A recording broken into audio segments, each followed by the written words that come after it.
Welcome to the Young Hearts Run Free podcast, Viki Smith. How are you doing, Viki? I am doing okay, thank you. How are you? Just okay. Just okay for a Monday. Although it has brightened up, it's not as wet as it was earlier. Yeah. I'm actually, before we even go any further, I'm glad the weather changed a wee bit. It's been roasty toasty. I know. We shouldn't complain, but we do. That's what we do best sometimes. So me anyway.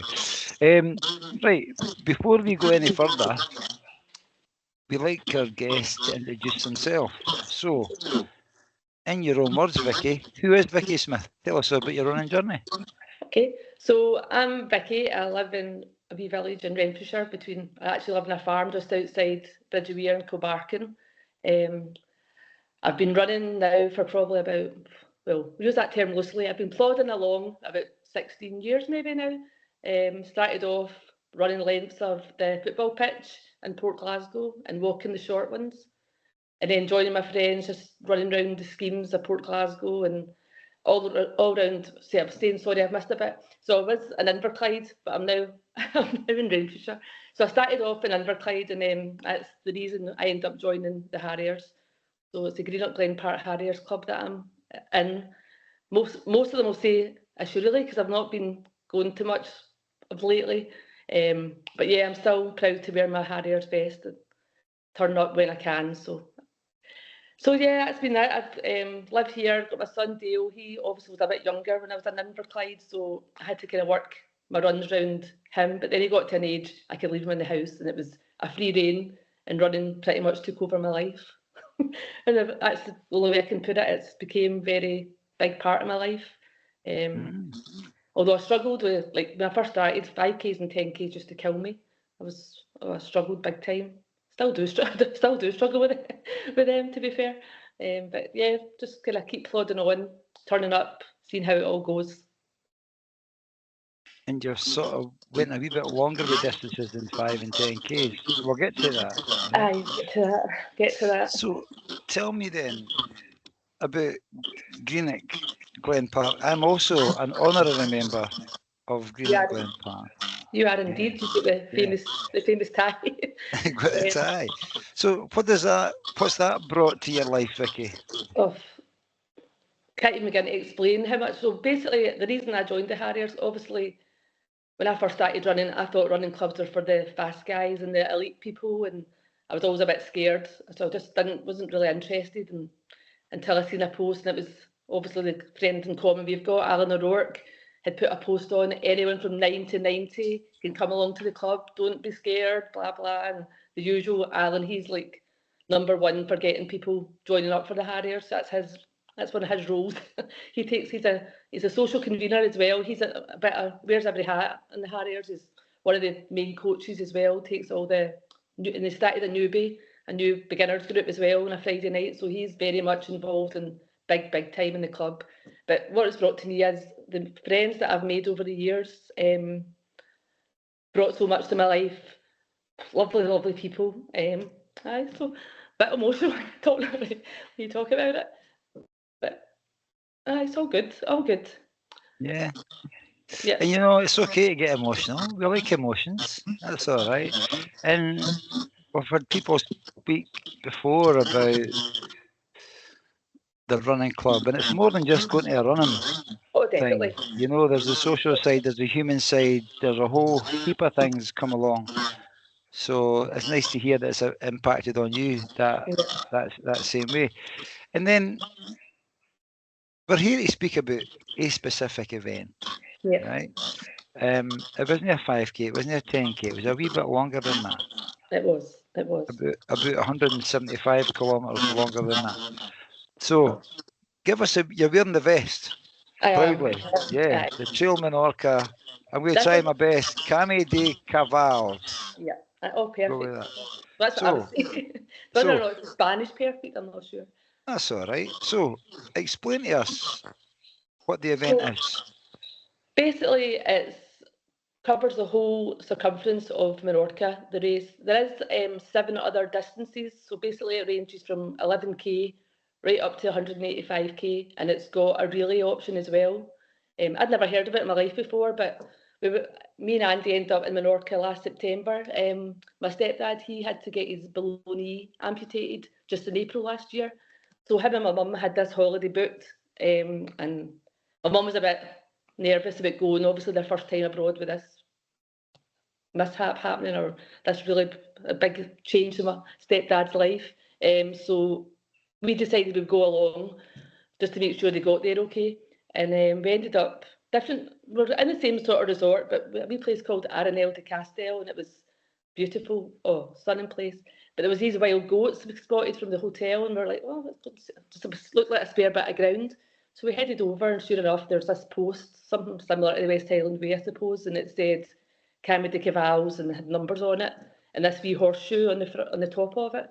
I was saying to Andy, what's this all about? And this looks like a trail. All excited, me being me. So the next day, I think it was, we decided, the night we got there, the rain was like horrendous. It was like flooding the whole streets. I don't think Menorca was like a washout. We get moved from our hotel apartment in the middle of the night because our room flooded.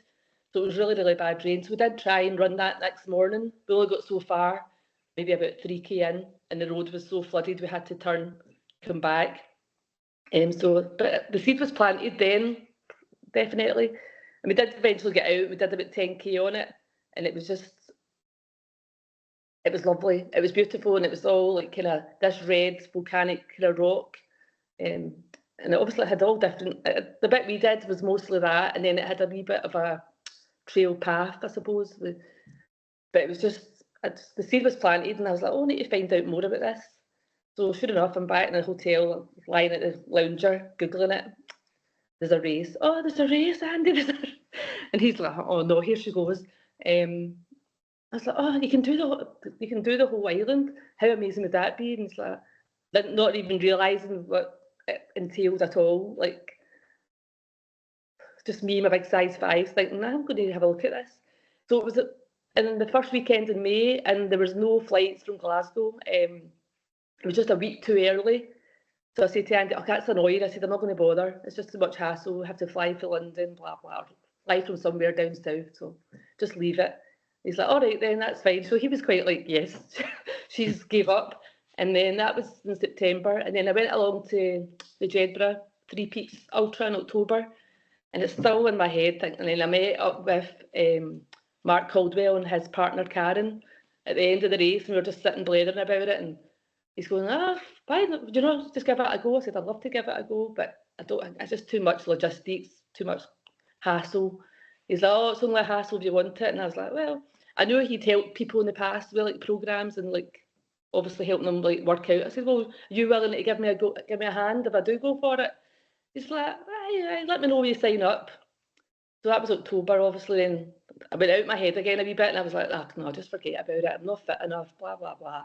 And then November, Glenolgo, went to Glenolgo, but I didn't do Glenolgo. I think it was my 6th in a row. But Andy, he's got into running, so he thought he would do Glenolgo. So again, I was like, the training's not happening. I just don't feel I can do it. But then January comes around, and I don't know what happened. I just felt, if I don't do it this year, I would never do it again. So I would never do it. Not again. I will never do it again. I would never do it again. But at that point, I didn't know what it was going to be like. So January, it was 100 days before the race. I think it was about the 22nd of January. I decided, I spoke to Andy and my son Dale, and they were both up for it. They're like, look, we can work it out. Just if you want to do it, because I'm harping on over Christmas and they're saying, just go for it. So aye, that was it. Signed up on the dotted line. Can't remember how much it was. Don't know. Maybe I want to say €200 or something like that. But they supply. I mean, it had alarm bells ringing a wee bit because it was like only 1 and 2 people will complete this race. Are you brave enough? Blah blah blah. Will you be a legend? And I'm going, shit. What am I doing? But went ahead anyway and signed up, and we got our flights and all that sorted. So we flew down from Glasgow to London, then London to Menorca the next day. But it was fine. It was actually no bother. I'd made it out bigger than what it was, but any excuse to plant a seed that, I've got to fly from London, I've got things might go wrong. The excuses were already out there. So that was us. January, we started planning it. I was already in for the Falkirk 7 hour ultra. So Mark had already, I spoke to Mark and he's like, yeah, I'll help you as long as you've signed up. I said, right, fair enough, that's me signed up. So he sent me a wee plan. It was like on a weekly basis. I've think at that point, I'd done like 38 ultras that I'd winged my way around, including the West Highland Way race. Just, I don't know, just stupid probably. I did think about a coach over the years and I just don't know, I just didn't think it was right at the times because I'd had a bit of a shit year in 2024. I had like a few wee health issues, nothing major, but my iron had got really low and Andy had started running, let us say, and he was beating me up hills and I was getting, fuck, what's going on with me? Something. I thought I was dying. I was like, I think I'm dying. But I had low iron, so that was fine. I got iron tablets and a few investigation things still going on, but still on iron tablets and I feel fine. Well, fine-ish. So that was the Falkirk 7. Sorry, I'm going off on a tangent, John. Just tell me to shut up. Just tell me to shut up. So that was the Falkirk 7 hour.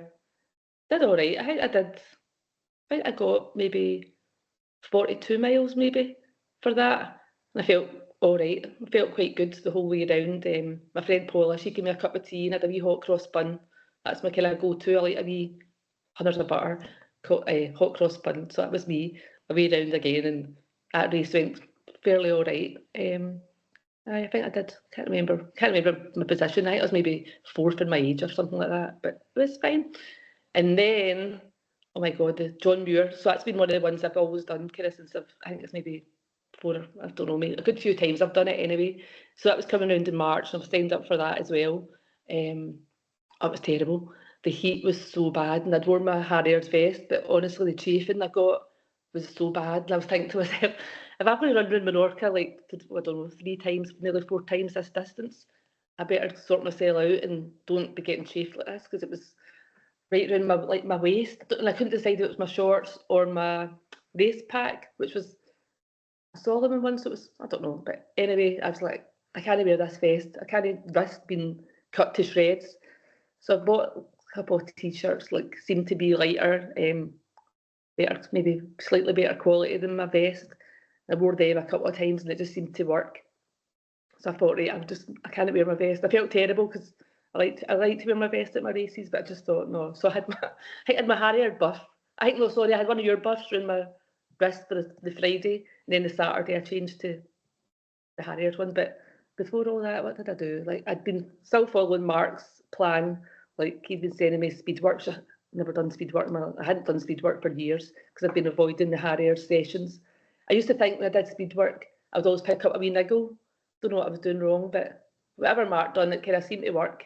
And I think I liked the accountability. When he said, do this, I would try and do it. There was a few problems along the way, like stomach issues and having to run in bushes and stuff like that, and oversharing my mishaps. But on a whole, training went okay.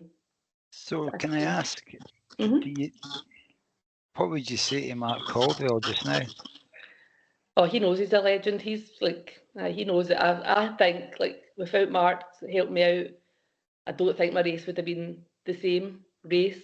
I might have still got round because I'm quite stubborn, but I don't think I would have got round as well as I did, because I was actually quite relaxed going into the race, which isn't. I think, like, see, years ago when I did 5Ks and 10Ks, I'd got up to high dough and I'd get all worried about it. But ultras are a different ballgame because nobody cares about your times and nobody cares if you don't complete it, and nobody cares. It's a nicer, in my opinion, it's a nicer community and everyone looks out for each other. And I think we all kind of try and big each other up, especially all the amazing women now that are doing brilliant stuff. I just think we're all doing all right. We're doing all right. So can I ask you then, with the Falkirk 7 and the John Muir, did Mark's programs or plans impact on that as well as part of your preparation? Well, the Falkirk one, we were only just kind of getting to know each other, so I think that was quite early on because it was January, and the Falkirk was maybe February. Yeah. But certainly, like, the whole package definitely made me feel more like a runner than I've ever felt for a long time, because I've always just been a plodder. and like winging my way around these ultras. I did follow for years. I kind of, not the diet, but I did follow the Maffetone method for years, and just keep my heart rate really low. But I didn't do any speed work, so I was like, oh. But it did work for me. Like I did, let's say, the West Highland Way race and all my other races.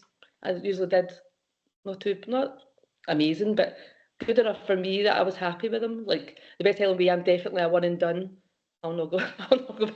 I'll not go back to that. Although I did say I have done loads of other races multiple times, but the West Highland Way was, it was a one and done. I'm quite happy with the time I got for that, so I don't think I could ever go back and do much better. So I kind of think. Never say never. You mentioned about the trail in Menorca, similar to West Highland Way, a bit hotter over there though. Yeah. So the Friday, well, when we got there on the Wednesday, and Andy and I decided we would do a wee 5k run up to Lidl. I'm a pure Lidl fan. I love like Lidl's. See the wee you get these wee amazing chewy sweets, like of different, like cherry and blackcurrant. I don't know, loads of different flavours, raspberry and all that. So I said, let's go to Lidl so I can see if I can get my wee chews. So sure enough, we went up there and we got the wee chews. So I made up a wee bag with these chews, my Percy pigs, and some wee nuts in it. So that was my lucky dip. That's my lucky dip bag that I had for the race. So we did that on that was a Wednesday, I think. The Wednesday. We did that when we arrived. Then the Thursday, oh my God, the Thursday we went to the expo. And that was me, like other ladies have said, the whole imposter syndrome thing sets in. Everyone just looked amazingly fit, and I don't know, I just felt, I did the Trans Gran Canaria the year before, but only the wee, it's called the marathon, but it's actually about 29 miles. I did that in 2024, I think it was. And I had the same feeling. I got on this bus with all these people that had all the gear, and I was like, oh shit, there's me. They all had the poles, and I still haven't mastered these poles. I'm hoping somebody's going to put a course local and teach me how to use these poles, because I have bought them, because in my panic buying for Menorca, I bought the poles, but they're still kind of lying in the bag untouched. What kind of poles? I went for the Harrier ones. Quite a fancy the kind of fancier Harrier ones. I did look at other ones, but I couldn't get my size. They were also, I think it was Black Diamond I looked at. They had sold out of the size I needed, so I went for Harrier ones. So okay. I've got a Harrier jacket, so I felt, I've got a Harrier jacket. I'll just go for their poles. But like I say, I've not tried them. It's ridiculous. I've got no coordination. I think there'll be a hindrance more than a help, maybe. So the expo getting my number, that was just a bit. I was quite, I don't know, I just thought, again, what am I doing? And I said to Andy and Dale, I think you got 40 and a half hours to do the race. But at that point, I thought it was 40 hours, so I'm going like that to them. If somebody says to me right now, 39:59, I'll shake their hand, and I'm happy with that. And they're just laughing at they're just laughing at me, because they know I'm a bit wacky before races, and they know that I might moan at them or whatever. They're used to me. Dale and Andy both helped crew at the West Highland Way, along with about 25,000 others, because I had too many. I probably, hindsight, I think maybe just a bit too many, but I appreciate all their help. They were all amazing. But just how I feel now about looking back on it. But going back to the Menorca race, it was just, I don't know. Then the Friday, we got up early, turned up at the race. We stood in the wrong square. We were standing in this square and there was not a single soul. There was maybe about 3 of us, 3 other runners hanging about. And I was like, Andy, what the fuck's going on? There's nobody else here. We were at the wrong square. So that was the finish line. But this other square was just kind of across the road. But we were oblivious to all these people. And then I said, oh, we're over there. And went over, and the guys said, you don't need to check your bag and all that. I'm like, aye, fair dues. And he's like, where's your whistle? And I was like, I don't know. I think the Solomon Pack's got a whistle. So he's like, okay. He's like, I'll take that off. I know what it is, even though I still don't have a clue what it is. Then he says to me, have you got your passport? And I was like, fuck. I was like, no. I brought it to registration. He's like, no, passport has to be with you around the whole race. And this is about 8 o'clock, and the race starts at 8:30, and I'm going, oh, sorry, I don't have it. And I was like, I'm not going to make it back to the hotel. We were in a wee place called La Caleta. It's not that far for Ciutadella, but it was far enough. And he's like, okay, and he's kind of ticked it off. And I was like, oh my God, I'm such an idiot. So I was starting to get a wee bit nervous at that. And then we got into the wee, what do you call the start line bit again?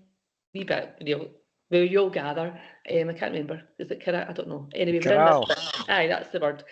We're in there waiting, and I swear to God, these most beautiful black stallion horses were there, and that's how they started the race. They had these stallions like rearing up, and it was so amazing. And everyone was getting all excited. You could hear the kind of buzz, everyone talking, and the guy who started, I can't remember his name, he did a big announcement, obviously in Spanish. I do not speak one single word in Spanish. I need to get that Duolingo thing sorted out. So he was talking to me in Spanish, and then the guys just ran. I only know this bit because I watched the video back. He just ran up the start line, and then we all went away. And that was us on our way round the Menorca. So remind me, started 8 a.m. Did you 8:30? 8:30. Right. How hot was it at 8:30? Well, it was warm, but I wouldn't say it was roasted. It was kind of like a nice Scottish weather, warm weather day. Maybe about, I think it was maybe about 25 degrees. Maybe.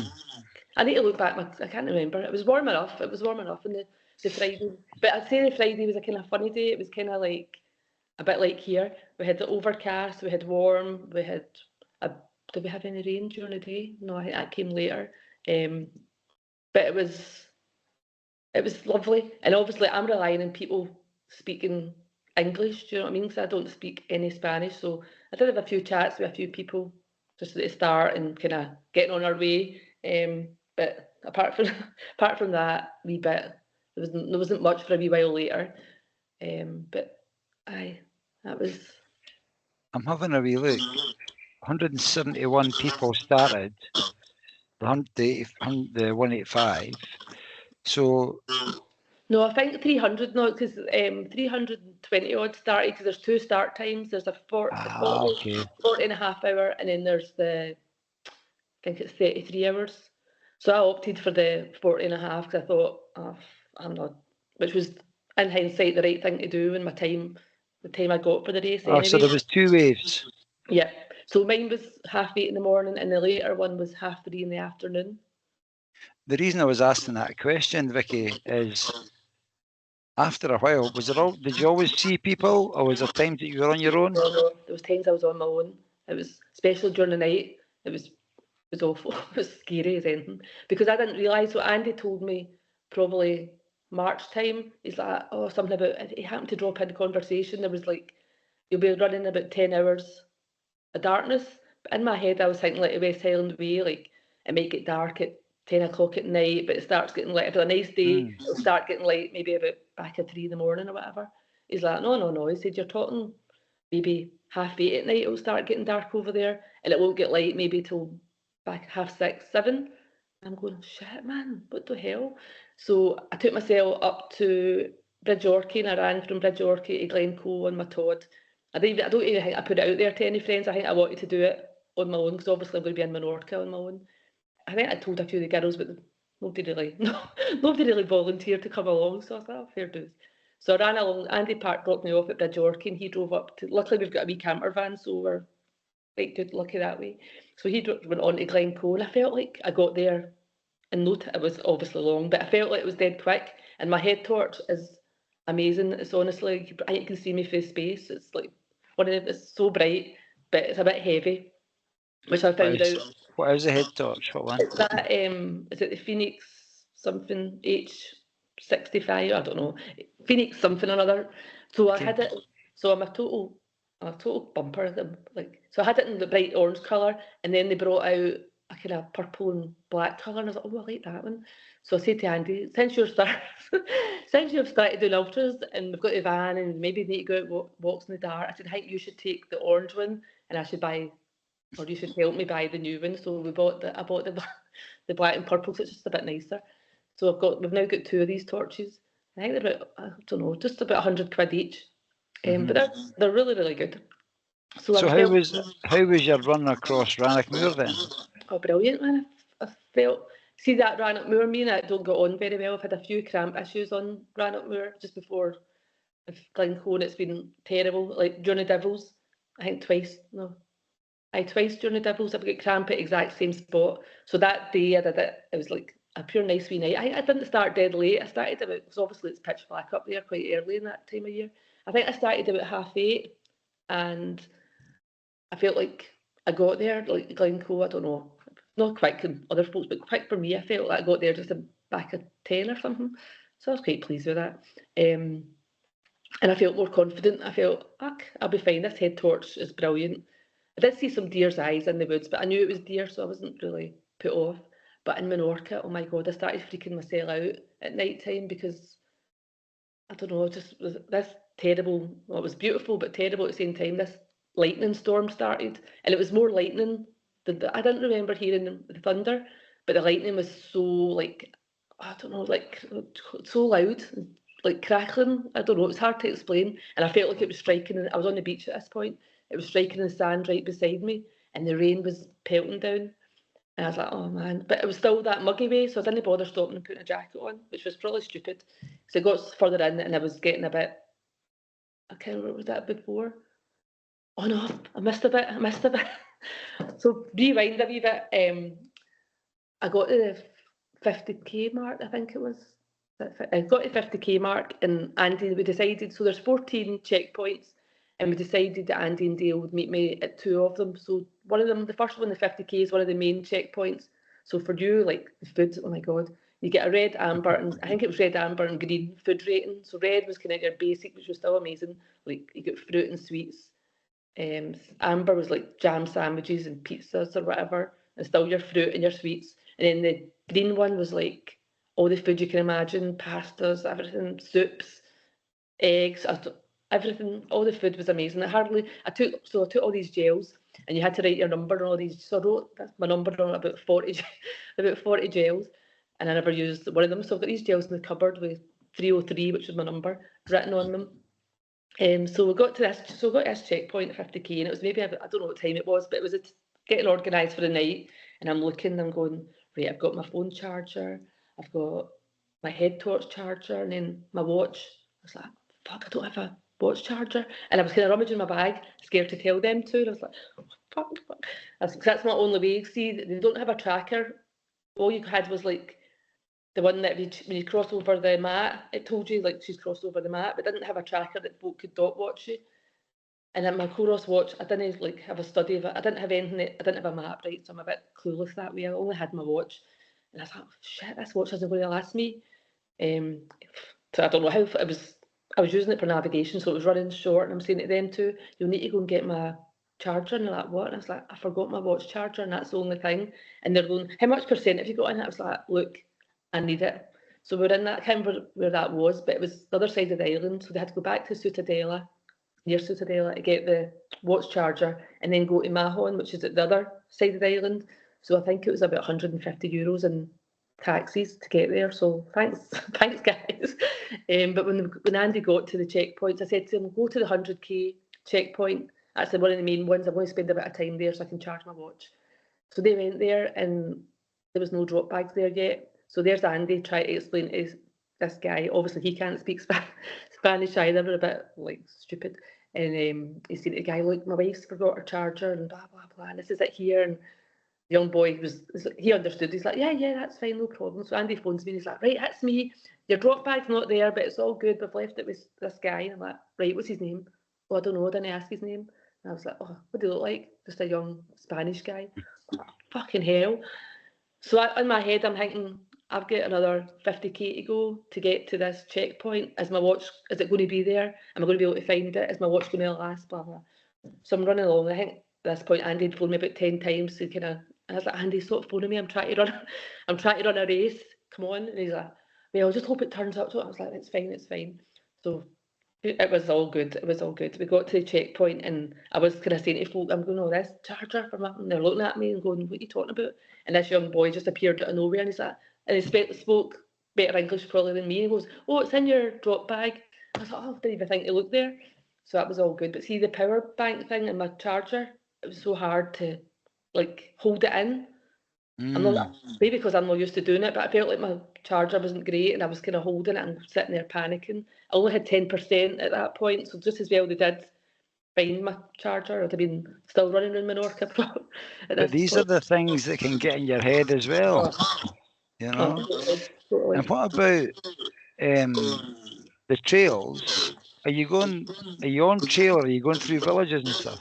Well, no, it's a bit like the West Highland Way, I suppose. You're on trail, but you kind of come into wee villages. See the first, so you go clockwise. So you start in Ciutadella and you go up the north first. And everyone's saying to me, "Oh, the north's really hard. You'll really love the south. It's get so much easier when you get there."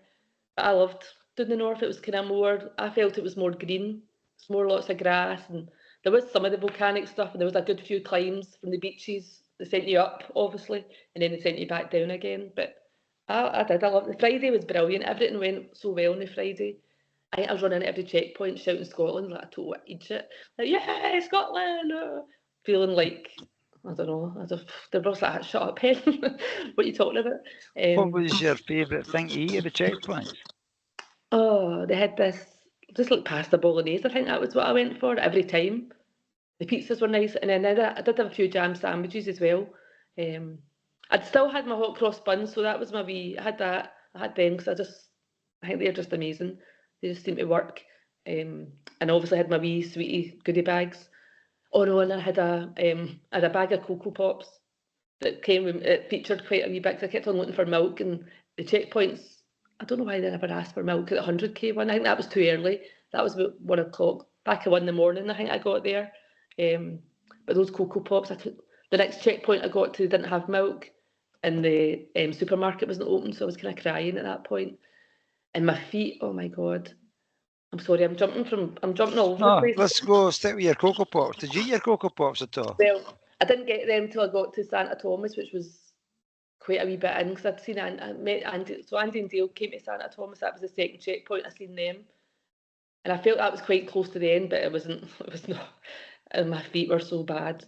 My feet got bad about 70 miles in. I'm rubbish at kilometres, sorry. So about 70 miles in, after the storm in the middle of the night, my feet, and I wore my trainers, same trainers I wear all the time. Never had a blister really. Used them the West Highland Way. I got one wee tiny blister.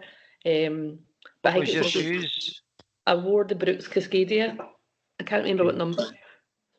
I think I stupidly, I've got 17s, but I think for the race I went back to 16s because I like the colour. I like the colour a bit better. Did they match your head torch? No, because my shoes were actually. Oh, that's a good point. Actually, the shoes that I wore were orangey, and I had a kind of orangey t-shirt. But my head torch obviously had changed to purple, and my shoes I should have wore were the purple ones. And I've got purple Cascadians, so that was maybe that's a bit stupid. You may go back. I might not Anyway. even got a blister. What about socks? What kind of socks do you prefer, Viki? I wear the Beliga socks. There's two types I wear. I can't remember. One's like a blister one, and that obviously didn't work. And one is enduros, but I wear the crew ones a wee bit longer. You're saying blister. What'd you deal with that? Or did you deal with that? Compede? What'd you do? I did use that. So I went to the checkpoint at 70 miles. I kind of hung about there for a while, and then I should have fixed my feet there and then, but I went on, and I got to the bottom of a wee street, and I just sat there for ages looking at these. It wasn't even a blister. It was the whole foot. It was just, the right foot was worse than the left, but the left was still pretty bad. So I had that stupid Compede, and I thought, I'll just shouldn't have done that. I just felt that made it. I'm not the best at putting stuff like that on. That's when I need Andy, but he wasn't obviously there. So I had to try and deal with it myself, and it was just, I'm rubbish. And I hadn't put it on, and it was a kind of wrinkly. So I just think I made it 100 times worse. And I think Mark had messaged me at that point, and he's like, "You're doing amazing, you're doing amazing." And I was like, oh, my feet are a mess. I don't think I can do this. He's like, "Just get to the next checkpoint," and all my friends, like the girls, they're all messaging me going, "You are smashing this." I was like, "My feet, I can't. My feet are dead. My feet are dead." I'm quite stubborn, and I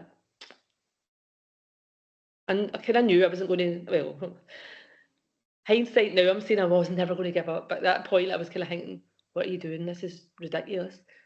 So I kept on going with this stupid Compede. I couldn't. Once you put it on, obviously you can't take it back off again, which I never really knew. I never really knew.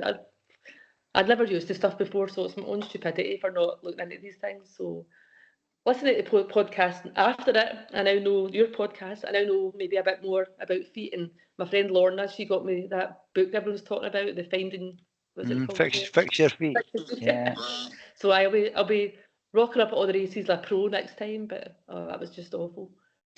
So talk us through then. How were your feet from there to the finish? Oh, it was awful, honestly. There's a picture. I will share it. I wasn't going. That's not the best picture in the world, but I'll share it with you. I just look like the Grim Reaper is going to come for me.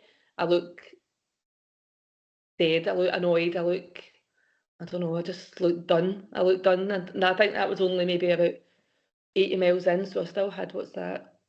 I don't know, 25 to go, something like that. Yeah. Aye, it's about 106, just under 116 miles fine. I just looked like somebody should have pulled me from the race. And then when I got to this, so round about that point, I got to this checkpoint. I'm rubbish at remembering where I was because it was all blended in. It was all just kind of moulded into the one. And I got this guy, the Irish guy, he's like to me, right after this checkpoint, how far is it? And he was pure bright and breezy, and he was like loving life, and I wasn't loving. I definitely wasn't loving life at this point. And he's going, how far? And I was like, I didn't know, right? I was like, couldn't tell you. Then I felt bad, and I was trying to find him, but he took off, and I was like, fucking hell, he was fresh as a daisy. I found out later. I met him on the plane coming home, and he was only doing the 85k. But I never knew that at that time. And I was really greeting. His name was Walter. He was really nice. Turned out with a few friends in common. So, but I was like, who is this guy? Why is he so? He's like, oh, you're Scottish and that. And he was like so chirpy, and I just said, and I'm not like that. I'm normally like, oh, how are you doing? What's happening? But I was just like in a really bad place. So apologies to Walter for not helped me with the next checkpoints. I had it on the back of my phone, all the cut-offs and the checkpoints, and it was just that terrain. So that was so on the Saturday, it was mostly the south of the island, and like the wee coves and all that, or the bays, whatever you want to call them, are just absolutely stunning. Menorca is beautiful, and just so nice. It's so nice, but the south of the island I thought was harder than the north. It was all this rugged rock stuff for miles and miles. And how were your shoes on that terrain? Honestly, see how like in the West Highland Way you can always kind of try and find a wee gap, like smooth bit maybe not from like the bridge or top of Bridge Orchid down into the hotel, but there's I don't know. I just couldn't find I couldn't find a gap, and my feet were just killing me. And then I caught up with this wee Brazilian guy, and we seen a signpost, and it said Ciutadella. I think it was like 12.5 kilometres still to go. And then he looked at me, and I looked at him, and I actually thought I was going to cry. And I was like, please keep going, don't look at me. And he had the poles, and I'm so jealous. I was like, I wish I had these stupid poles. Even though I was cursing them and folk were trying to stab me with them earlier on, but I really wanted them. So I was thinking, how good would it be to have them right now, just to help me get through it? Because you're coming up, I think it was just before the lighthouse bit, and it was just, honestly, it was terrible. Okay, so you mentioned the North of the Island and the South of the Island. What was your favourite bit of the trail, if there was a favourite bit? Well, you had this, probably this wee bit, you get this wee bit that you're not allowed to run. It's like it's all, I think it's all a nature reserve, obviously, but this wee bit, for whatever reason, you can't run it, and I don't think you're allowed to use poles or have music or anything like that. Maybe like nesting bird, I don't know the reason, never really did find out. So it's a wee section, and it's a kind of wet, kind of moorland kind of section, I suppose, and you're not like, so that was a bit I could just walk and just take it in and just be like, kind of here, doing my thing. And I was on my own at that point, and I think it was just nice to, I don't know, just think about what I was doing and put myself. I don't think my feet were bad at that point, so I think I was in quite good spirits at that point, and that was nice. It was just none of that rugged stuff going on, and it was just it was nice. So and it was nice and calm. There's no thunderstorms happening. No, this was lovely. Just nice, chilled time. I think it was maybe it was as long as a mile, but I thought it was about a mile you had to walk, but it might not have been as long as that. But maybe I just walked a mile. Maybe I just walked that mile anyway, as I do. And you've mentioned your feet. Mm-hmm. Was that your biggest challenge during the race? Yeah, definitely. Everything else My stomach was brilliant. Normally I can have a dodgy stomach. My stomach was amazing. The chafing, not one bit of chafing, not one. And that's for me is I couldn't believe that. So what T-shirts did you buy? You mentioned you I bought, replaced your vest with a T-shirt. just two Brooks t-shirts. No idea what they're called. One was a nighttime one for obviously running at night, and one was just a really light. It was amazing. It was didn't even weigh anything. It was like nothing. It was just so light, and I still wore my Solomon. So did you have any like say cream or lubricant on for the chafing? Used what do you call that stuff? The stuff you use for tattoos. The Bepanthen stuff. The panther, it's like nappy cream, isn't it? I used that, but not massively because it's quite messy. Just on a couple of wee bits, but I never had to apply it. I applied it in the morning before I left, and that was it. I never put any on again. And that Solomon pack as well, I had that, and so I don't know. And the shorts, oh no, sorry, I bought these compressed sport ultra shorts or whatever they're called. They're amazing. There's like nothing to them again. Wee light things. And so I wore them as well. They were brilliant. And have they got storage in them as well? They did, but I didn't use that. I had everything in my pack. In your pack. But yours did have storage. I think you're the first person that's mentioned Bepanthen as a anti-chafing thing. That was a Mark Caldwell tip, so. Oh, brilliant. He's seen me all right in a couple of. Aye, passing on the golden nuggets as well. I love that. I'm sure I need to ask him actually, but I'm sure he said I should put that on my feet before I started. And maybe I wouldn't have got, but I've not tried that, so I wouldn't like to say to people to get a go in case I'm talking mince, but. Oh, they're going to be panting on their feet this weekend. The other question I want to speak about is you're saying that the food was provided the red, amber, green. Yeah. I'm totally on board for that. It sounds brilliant. What about drinks? What were you hydrating yourself with? I had my active root, and I'm a big fan of Coca-Cola. You'll see the old pictures. You'll see me. I'm always got my bottle of Coca-Cola. But did they have that?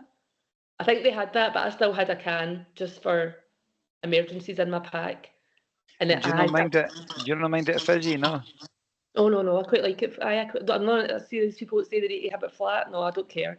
I'm just kind of like, give me it as it is or whatever. But it's definitely something in that, because even I was talking about the Devils and getting cramp at the Devils. I remember saying it to somebody, it was dead funny because Michael, the photographer guy, so he took a picture. I can't remember if it was before or after. Well, I collapsed anyway, and he's going, I thought you died. He said, look, like somebody had shot you. You just went down like a stack of totties. So it wasn't Michael, but I did say to somebody, can you get a can of Coke out of my bag, or the bottle of Coke? And the minute I took that, I swear to God, I think they thought I was at it. Because later on, I kind of passed a few of them. They're like, what the hell's happened to you? I was like, I tell you, that Coca-Cola, there's something in it. So that's my top tip, the Coca-Cola. There's a few people will go to that. It's like rocket fuel when it kicks in, isn't it? It just gives you a brilliant lift. It does. Okay. Active root also can help your tummy as well. That's one of the things that I've tried in the past. I want to go back to the nighttime thing. You're saying that Andy said there'd be 10 hours of darkness. Yeah. And you mentioned about the head torch, but how did you cope with the night time? Oh, I was terrible. My imagination was running riot. I didn't get any hallucinations, but I was thinking, like, we ran through a residential bit, and I was just thinking to myself, if some psycho decides to abduct me, I'm gone, man, because, like I say, there's no tracker, so they wouldn't know where I was until, I don't know how long they would leave it before they said, oh, hold on, she's not turned up at the next checkpoint. And I think the checkpoints were maybe, I don't know, maybe 9 miles apart or something. I don't know, can't even remember. But I'm sorry, I'm really bad at points. But I remember thinking to myself, oh God, and there's cars. There's a bit you're on a road. It's quite a busy road, and there was cars going by tooting the horn. And normally I'd be like, yay! But I was like, oh my God, don't toot your horn. Oh, I was like pure. Oh, it was terrible. And like I say, the head torch is amazing, but it is a bit heavy. So by, like, I don't know, I was thinking, I kept on stopping and kind of try to, like, pull it out a wee bit so it wouldn't hurt, but it was quite sore. Then I caught up with a guy, Jonathan. He he originally from Manchester, but I think he's staying in Sweden or Switzerland now. He was really nice. We kind of back and forward with each other a few times, so that was quite nice talking to him. He helped me because I didn't see my backlight. I didn't realise it had to be flashing, and somebody was flashing in front of me, and he caught up with me at this point, and I said, "Is my torch flashing?" He said no, so he fixed that out for me, so that was quite nice. So I caught up with him for a wee while. But we didn't spend, we kind of, we caught up again in the morning when it was a little bit later. We spent a bit of time together, but then he was having real problems with his stomach, so he kind of hung about more than me. I was kind of like, I would know that I was in and out quick. I did fanny about, but not as much as him. And the night thing, what you're describing, that imagining that you might be threatened to be abducted and things like that, right? And that's a different challenge than you're actually there for the race, but it leads into the sort of mental side of stuff. Yeah. How did you stay mentally strong? How did you manage to keep going? Well, the real reason for that is because I told everybody in our granny that I was doing this race. I go to Bowfield, which is up the road, and it's got a sauna. I only go there and use the sauna really. And I talked to everybody, and I told them all from all the old everybody knew about it. So I think I said to them, if you don't see me after the race, I've either died or I've not finished it and I'm mortified to come back. So I think I quite like doing that. I quite like telling everyone what I'm doing so that Put it out there as a bit of accountability, eh? Aye. Yeah. I'm the same. It can come back and bite you in the bum at sometimes. But Aye. Oh, and it definitely will one of these days. Yeah. The sauna. Do you feel the sauna training helped you? I've been using the sauna for years and years.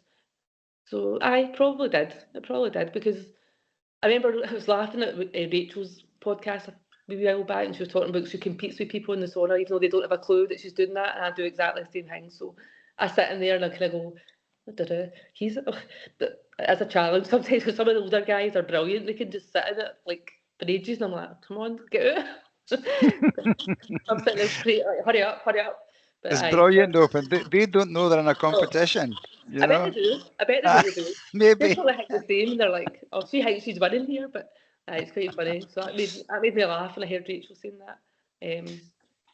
I need to give Richard a wee shout out. So before I did the race, I think I had signed up. I was stalking Facebook, and I found this guy Richard. Oh God, what's his second name? It's Confessions of a 50-year-old on Instagram anyway, or something like that. So I sent him a message on Instagram like, "Hi Richard, I seen you did the race. Have you got any top tips?" And I swear to God, he sent me like a story, a big like novel about the race, which was amazing. He did say to me, "Oh, look at the sky, you'll see amazing stars," and I didn't get that obviously because it was wild weather. But he was brilliant. He didn't tell me. I don't think he told me at the time, but after we had a wee chat, and he said he did the 100k first, then the 85k, and then he did the big one. He's like, I was a wee bit like, what the fuck is she doing? Can I go right in for the big one? But I said to him, see, if I had done that, I don't think I'd have went back for if I'd done any shorter distance, I don't think I'd have went back for the big one because it was harder than what I thought it was going to be. Even though the elevation overall wasn't massive, I think it was like maybe, I don't know, 3,000 and odd meters or whatever it was, climb over it. And I say the climb it was on the Friday, which I quite enjoyed. I think it was about that. I don't know. I'm rubbish. So we've still not got this yet.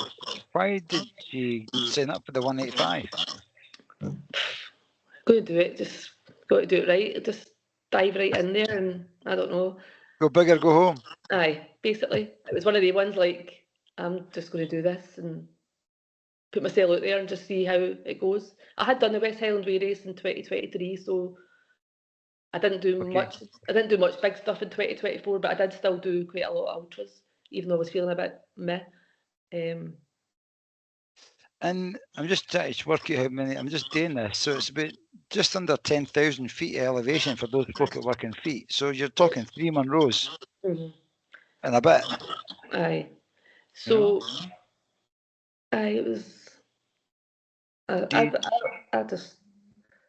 Do you do a lot of house stuff? I do. Me and Andy, I think we're at... I think I'm about 126 Monroes ticked off. We don't run them. We just kind of... Well, now that Andy's taken up running, he's tried to get us to run them, but now I can't breathe going up hills, and he's like a mountain goat. I'm like, I calm down, mate. I remember the days when we had to walk like snail pace with you, so pack it in. I'm not fit. I'm really struggling on the hills now, but I'm sure it'll come back eventually. So let me take you back to that mental stuff. Not the mental stuff, because it is mental, the stuff that we do, but the mental strength. How did you stay mentally strong? How did you keep moving one foot in front of the other?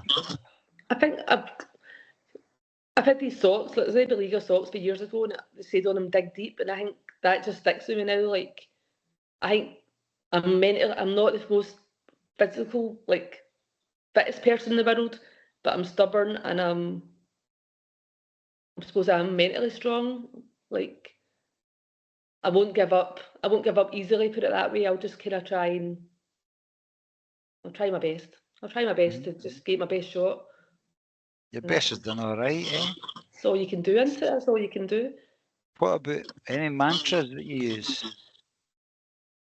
Probably is that dig deep, and then I just think about like my wee nieces and nephews, and trying to... they see me doing crazy stuff. They're only young, they don't really understand it, but just thinking like...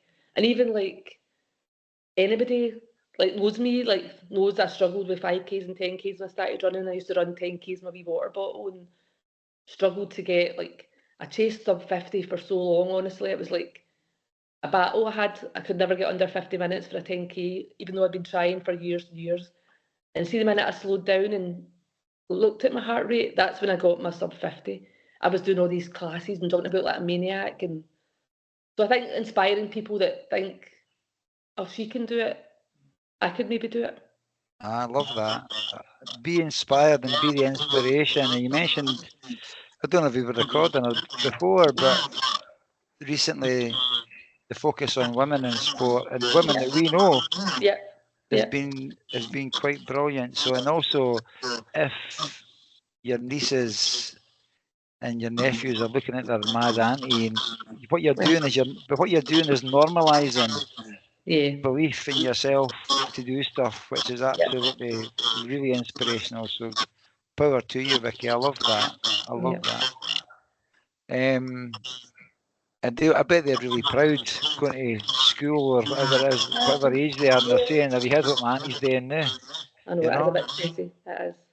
I still don't believe it myself that I did that. I don't know where it came from, how I managed it, because it was hard. Just shows you what happens when you go on holiday and one day you go for a wee walk. You spot a wee signpost. I know. You can next year you're back running it. That's just me to a T. Like, oh, it's this. Oh, I think God love Andy and Dale, how they put up with me. I don't know how they put up with me.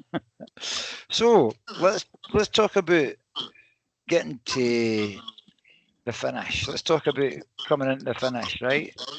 And you're saying you're in a safe place. Yeah. There's no what keeps you moving forward? What's drawing you into the finish? Well, so we went through this beautiful like house. I don't really call it, not a house in a estate, but these beautiful houses. And there was these young boys with hoses, and they're like, do whatever. They were, again, they could speak English. Do you want hosed? Yes, please, because it was roasting on the Saturday. So getting hosed with them was great.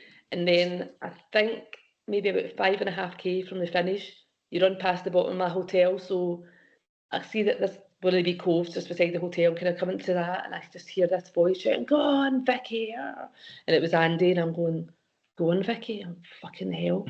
I'm done with this pish." So I got over to them too, and they're like, "Oh, you're doing amazing! You're doing amazing!" So, no, I should have chucked this 70 miles ago. What am I doing? This is just ridiculous and so much pain. And they're like, "You've got 5K to go." And I'm like, "I can't do it. I can't do it." So I stood with them for ages, and they're trying to G me up. Get on with it, kind of thing. And I'm like, they're like, we're about to get a taxi, we'll get you to the finish line. I'm like, but really in hindsight, what we should have done was I should have made them come. It's meant to be an unsupported race, but I'm sure the last 5K, maybe nobody would have bothered, but they might have, I don't know. But anyway, I went away on my own, and this woman was like power walking beside me for ages, and then she just took off, and I was like, I couldn't even catch. I was like, trying to power walk beside her, and I was like, I can't even do that. And this is it's all like you're in the Clinton Ciutadella, so it's all pavements and all that. And I'm just thinking, what am I doing again? And I look at my watch and I'm like, oh, 34 something. I was like, oh, I think I could get under 35. Although that soon gave me a wee wake up call. So I started kind of shuffling along a bit faster. But people were still going past. All the relay runners, oh my God, they're amazing. They were firing past at some speed. I had to remind myself the relay runners don't panic. So I got in and I got to the square where I got lost in the morning, and the finish line was just amazing. I obviously changed my tune. I was all smiley and all that. And the open, so in Menorca, they've got these on the trail. It's these famous gates they've got. So the gate at the finish line on the kind of underneath the banner, and you open the gate to finish, and that was just brilliant. It was just I just felt so like relieved, relieved I had done it, and then I was thinking to myself, thank God it's not 39:59 because I don't think I'd have made it. So I did all right. I did all right. It's better now, right? And you're saying the relay runners are amazing. You're amazing. What you've done. Well, I'm never one of them people that can say, oh, I'm proud of myself and all that. I don't like saying that, but I'm kind of a wee bit proud of that. Proud of like I struggled through it and my feet were all right.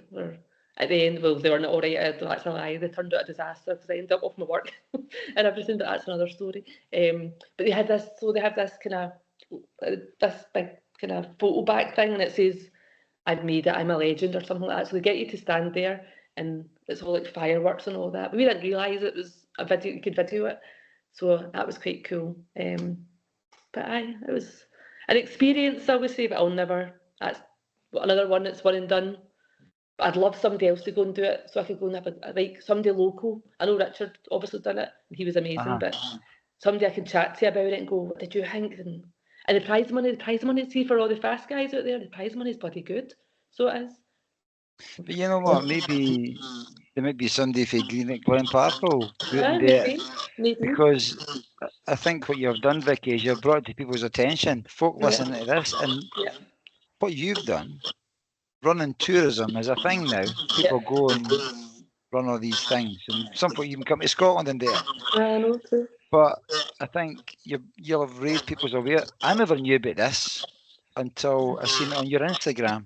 And I was like, the hell, Bodke Island? I couldn't believe it. And then I met Alan O'Rourke on the West Island Way Day. I seen you that day too. And Alan O'Rourke says, you heard about Viki? I says, I ken all about what Viki has done. It's his fault that I'm here now talking to you. It's your fault because you done it. So amazing. So you mentioned your feet, right? Yeah. No. I'm not just letting you away with that wee bit talking about the finish. Oh. When you walk that final step over the finish and through that gate, how are you feeling? I think I can't describe how I felt. It was like, oh my God, I just ran around Menorca. Like old me, a wee Scottish wifey, who a redhead into a bargain, do you know what I mean? So I think I was a bit proud of myself. I was a bit proud of myself, and knowing that I can do maybe tougher things than I thought I could. Do you like pushing yourself? Yeah, I do like to have a wee challenge. See, like we're running, if I don't have a race signed up, I don't think I'd be like motivated. I quite like to have something so I can be like, oh, I've got to go out in the morning if it's pissing or rain, or if it's dark and wet and windy. And I'm always watching, like I say to Andy, he's not got to the crazy runner stage yet. So he's like, oh, it's raining, I'm not going to that. And I'm like, well, race day could be raining, so kind of, as I say, what do they say? Control the controllables. So yeah, I'm loving how you're saying he's not got to the crazy runner stage yet. It's coming, Andy. It's coming.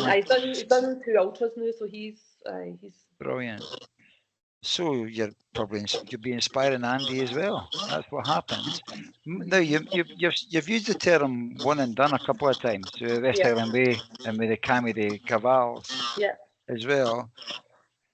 For most folk, running round an island would be going to Millport, and that would be the M1 and done. But you've done a wee bit. Done that. Done Millport.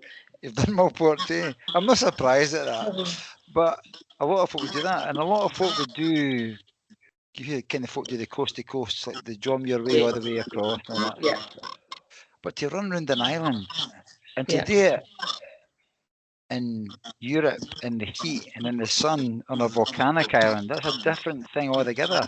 You know, so you should be really, really proud of yourself. Did you learn anything about yourself during this experience?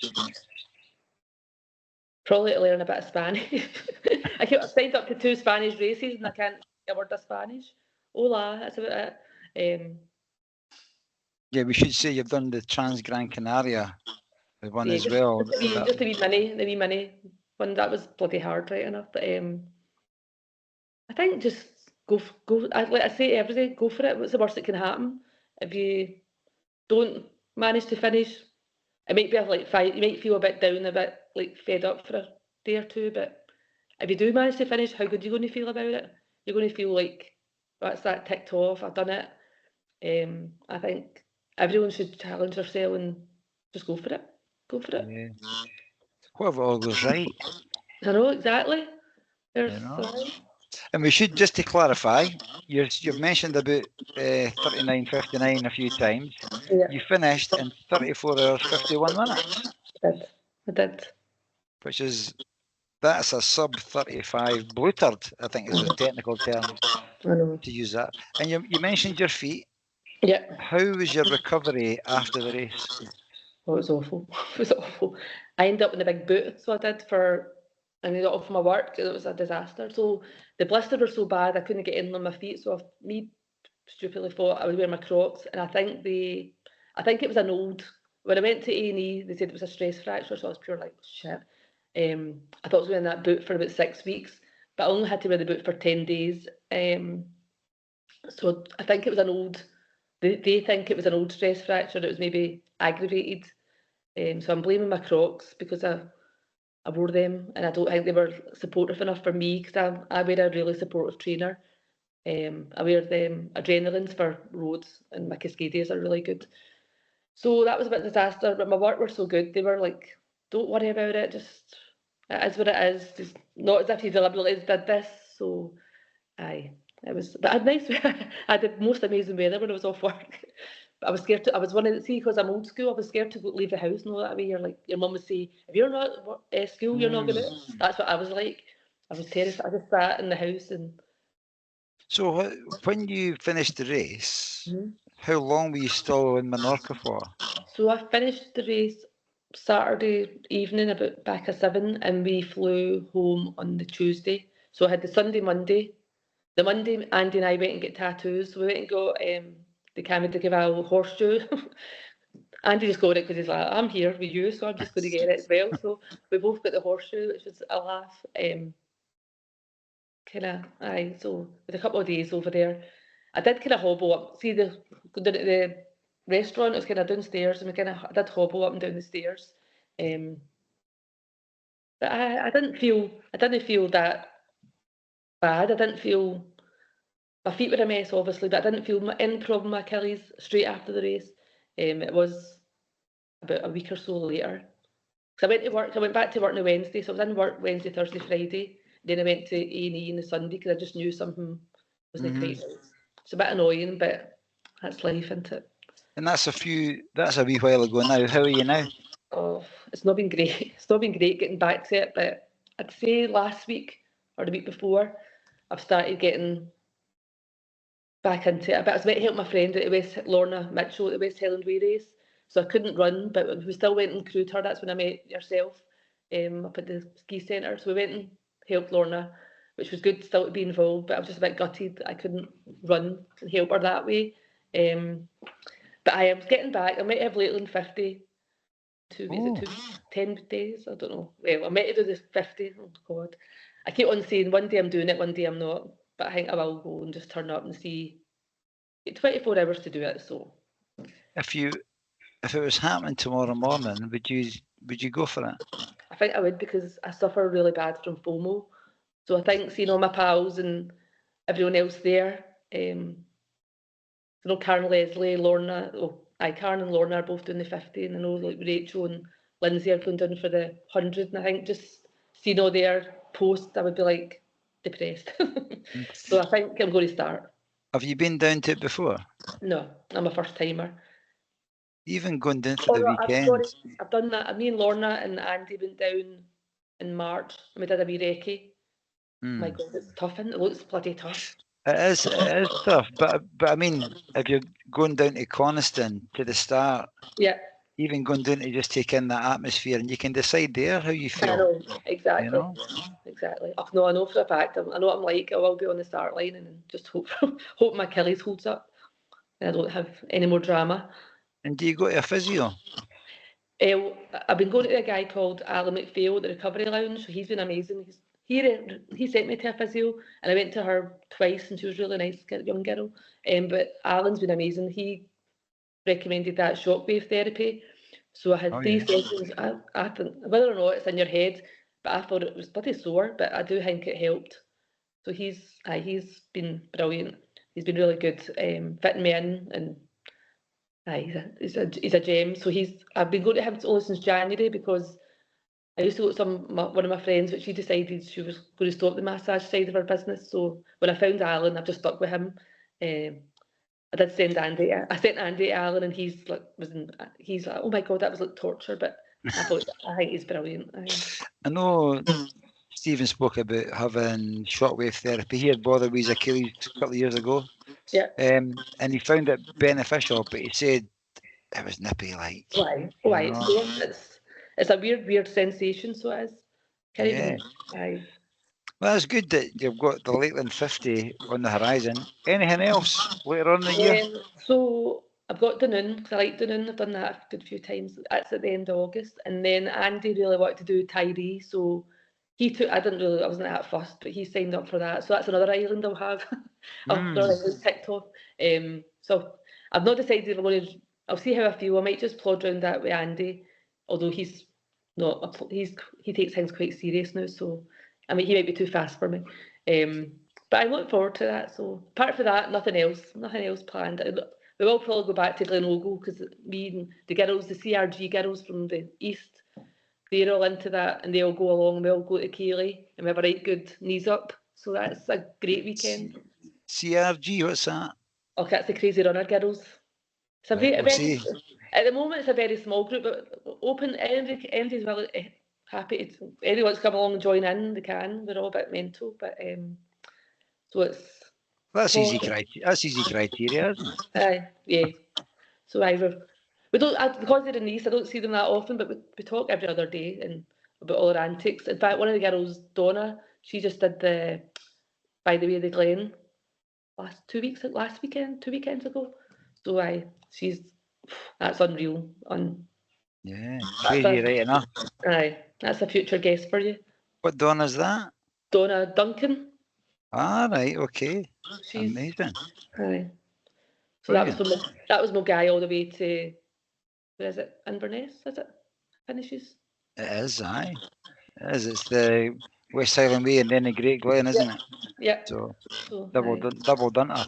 Yeah. So if anybody wants to join CRG, you can drop Vicky a message on Instagram. Yeah. There we are. Going back to the race in Menorca, what one bit of kit are you glad you had with you? Oh, definitely my watch, my Coros watch. That I wouldn't have had a clue where I was going if I didn't have that. Obviously, I hadn't recce'd it or anything, so. Going to speak about Coros. I've heard a few people speak about Coros. Most people, now this is maybe me, most people I know have got a Garmin watch, but I know there's Polar, I know there's Coros, there's all different types. What appealed to you about the Coros watch? So another long story, but I basically lost my watch, my Garmin in Marrakesh in November, and Dale, my son, had this Coros lying in a drawer because he wanted to run, but it didn't really work out for him at the moment. So I borrowed his.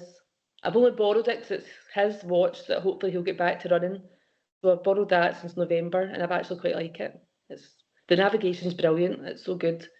It Mm. told me right off course in Menorca. It told me right away you're off course. It was good. So it's seen you all right. Brilliant. So that's a bit of kit. Yeah. Brilliant. Okay. Say a bit about Andy. You've mentioned Andy a lot. I don't know how he puts up with me, honestly. I just come in and see things like, oh, I've signed up for this or I've signed up for that, and I've had to crew. I crewed him. What did I crew him at? Oh, no, I've not really crewed him, but I suppose because he had Glenorgo and he's done Glenlyon, but I've kind of meant to help him, and I'm rubbish. I'm not good.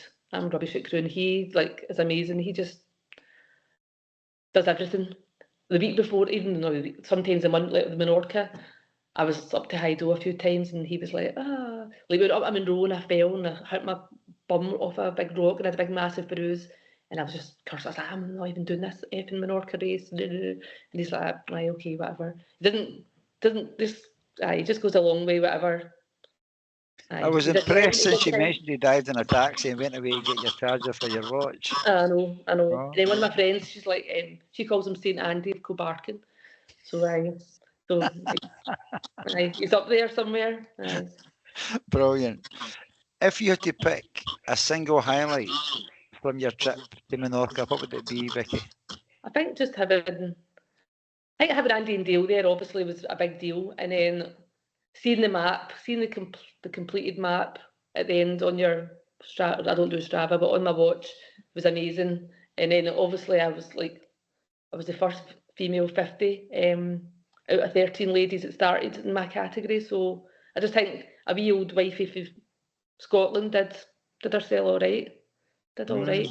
But I think definitely the map of the island, that's something you could keep forever. You're not getting that tattooed?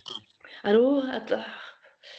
Kind of, one of my friends did say that, and I said, I've already got the horseshoe now. I'm like, oh, I don't know. Maybe. Brilliant. No, but I didn't know you're not on Strava, but I seen you standing in front of the map on your Instagram, and it's bloody impressive, isn't it? It is. It's something else. It's absolutely fantastic. Right. Dialect dictionary. I don't normally get to do this bit, but Stevie Boy's not here. Yeah. So now this can be in any language that you choose. You're going to dive into Duolingo here. So one of the things I always shout about is I'm done with this pish. That's I could be on a training run, I could be anything. I'm just like, I'm done. It doesn't last long, but at that precise moment I'm like, running fucking sucks sometimes. But yeah, so I'm done with this pish. That comes up quite a lot. And a few people just, when I say it, I'm on a training run and folk don't know me, I'm like, they're looking at me as if to say, what the hell? What's she on about? But that features a lot in my runs, because sometimes you know yourself, sometimes running's hard. Like you go out for a run and it's just like you can't do it. So that's brilliant. I've not said this for a while, but for a wee while it was like every week. That would look good on a t-shirt. I'm done with this pish. That would look brilliant on a t-shirt, wouldn't it? Done with this pish. That'd be a bestseller. Yeah. Okay, thank you for that. Actually, I've got that on my West Highland. I'm sure I've got that in my West Highland Way vest that Lorna made up for me when I did my race. I think it does say "done with this pish" actually on the back. I love it. I love it. And then, Viki, our last question. It's a musical one. You'll know by now. We ask all of our guests to provide a song or a track for the Young Hearts Run Free listeners to listen to when they're out in the trails. What are you going to go for? So it was going to be Red Light Spells Danger, Billy Ocean, but I think you guys have just got that quite recently, I'm sure. So I went for my karaoke song, which is total, oh God, her music taste is pish. So it's Tiffany, Think We're Alone Now. That's my karaoke song that I feel it's a wee crowd pleaser, and it just makes me feel a wee bit happy. The start was brilliant as well, and it's, you know what we do for the audio version of this, we put that on at the end, so as we finish speaking, that'll just fade in. Folk will be dancing, doing whatever trail they're on. I should have one-hit wonder, but I don't care. I like it. It's a good. I'm amazed that that's not been chosen before now. There you go. Running as fast as you can. Do you know what I mean? So yeah, maybe we were waiting for Viki Smith to come along to suggest that one. You've mentioned a few times about being stubborn. wee Scottish wifey, stubborn Scottish wifey. But I didn't see stubborn, I see resilient, and I see motivated, inspirational, all these things. It's quite a phenomenal thing to even go to the start line of a race that's 185 kilometres in a foreign country when you didn't speak the language and you're not sure of navigation, but you're standing there. There's bravery in there too, you know. So I know after speaking to Alan O'Rourke that he and the Greenock Glen Park Harriers are very proud of what you've done. And I think you're finally getting there to be proud of yourself as well. Yeah. Which is awesome. And I'm really delighted that you're taking some time out of your week to come and have a chat with me. So thank you very much, Viki. I've thoroughly enjoyed this. Thanks for having me. I do feel like after all the amazing people like Debbie, I've not listened to her yet, but I've seen she's on. So after having like Debbie and all them on, I'm like, oh God, little old me. But I'm doing it for the girls, Here for the women's race. Yeah, 100%.